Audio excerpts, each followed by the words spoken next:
Hi అందరికీ. ఉదయం లేచి బయటికి రాగానే సీతాకోక చిలుకలు అయితే సందడైతే చేశాయండి. అలా చూస్తుంటే చాలా సంతోషం అనిపించింది.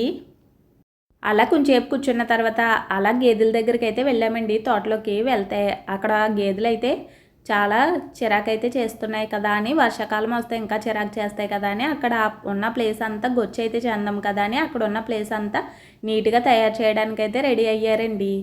అక్కడ ఉన్న పుల్లలన్నీ ఓ దిక్కునైతే పోగైతే వేశారు. అక్కడ ఉన్న తుక్కంతా మంట అయితే వేసేసారండి. అక్కడ ఉన్న ప్లేస్ అంతా శుభ్రం అయితే చేసేసారు.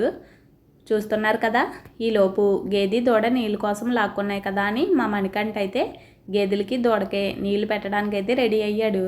కుండీలోంచి నీళ్ళు అయితే నేనైతే వేశానండి. వాడైతే గేదెకి దూడకి నీళ్ళు అయితే పెట్టేశాడు. ఇక్కడ మొత్తం అంతా చెట్లు కాబట్టి ఇక్కడ అంతా చాలా చల్లగా ఉంటుందండి. కానీ ఈ ఎండకి ఇక్కడ కూడా చల్లగా ఉండట్లేదండి.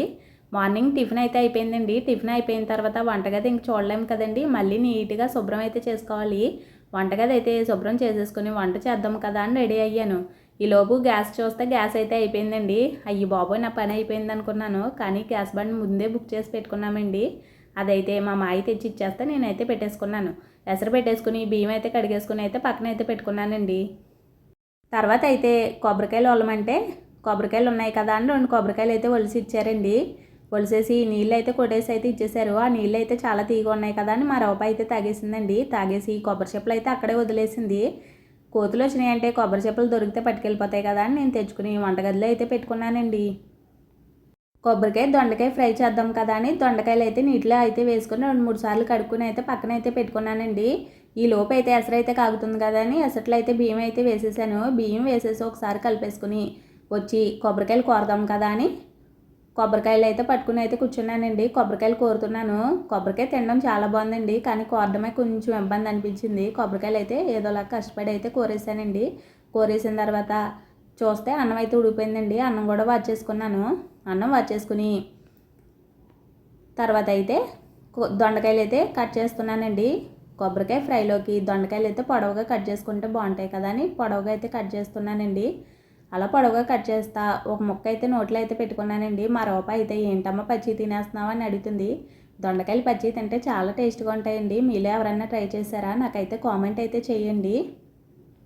దొండకాయలు కట్ చేసేసుకున్న తర్వాత మజ్జిగ చారు కూడా పెడదాం. ఈ ఎండకైతే చారు లేకపోతే అసలు ముద్ద కూడా దిగట్లేదు కదండి. అందుకని చారు పెడదాం కదా అని మజ్జిగ చారు అయితే రెడీ చేస్తున్నానండి. అందులోకి అయితే చిన్న అల్లం ముక్క, 2 వెల్లుల్లి రెబ్బలు, 2 పచ్చిమిరపకాయలు వేసుకుని చిన్న రోట్లో వేసుకుని దంచుకోవాలండి.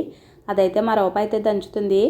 ఈలోపు ఫ్రైలోకి కావాల్సిన దినుసులు అయితే రెడీ చేసానండి. దానికి కావాల్సిన పదార్థాలు ఉల్లిపాయలు, వెల్లుల్లి రెబ్బలు, మినపప్పు, శనగపప్పు, జీలకర్ర, ఆవాలు, ఎండుమిర్చి, అల్లం, కరివేపాకు, కొత్తిమీర రెడీ చేసుకున్నానండి.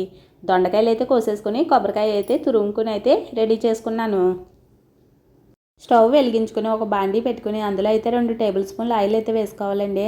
ఆయిల్ వేడయ్యేలోపు మనం పాలు అయితే కాసుకున్నాం కదండి, అది అయితే ఒక లోటాలో వేసుకుని తోడైతే పెట్టేసుకున్నాను. ఆయిల్ వేడయిన తర్వాత ఫస్ట్ అయితే ఆవాలు అయితే వేసుకున్నానండి. ఆవాలు చిటపటలాడుతుంటే ఆ స్మెల్ అయితే చాలా బాగుంటుంది కదండి. అలా ఒక్కొక్క పోపు దినుసులు వేపుకుంటా లాస్ట్కి అయితే కరివేపాకు, కొత్తిమీర కూడా వేసుకుని వేపుకున్నానండి. వేగిన తర్వాత అయితే దొండకాయ ముక్కలు కూడా వేసేసుకున్నాను. దొండకాయ ముక్కలు అయితే బేగా ఫ్రై అవ్వవు కదండి, దానికోసమని మధ్య మధ్యలో తిప్పుకుంటా మూత పెట్టుకుంటా కలుపుతూ ఉండాలండి. దొండకాయ ముక్కలు బేగా ఫ్రై అవ్వడానికైతే సాల్ట్ అయితే వేసుకోండి. అలా కలుపుతుంటే దొండకాయ ముక్కలు బేగా ఫ్రై అయితే అవుతాయండి. దొండకాయ ముక్కలు ఫ్రై అయ్యేలోపు మనం అయితే మజ్జిగ చారుకు కూడా రెడీ అయిపోదాం. మజ్జిగ చారు అయితే ముక్కలు లేకుండా అయితే బాగా కలుపుకుని పక్కన అయితే పెట్టుకోవాలండి సాల్ట్ వేసుకుని.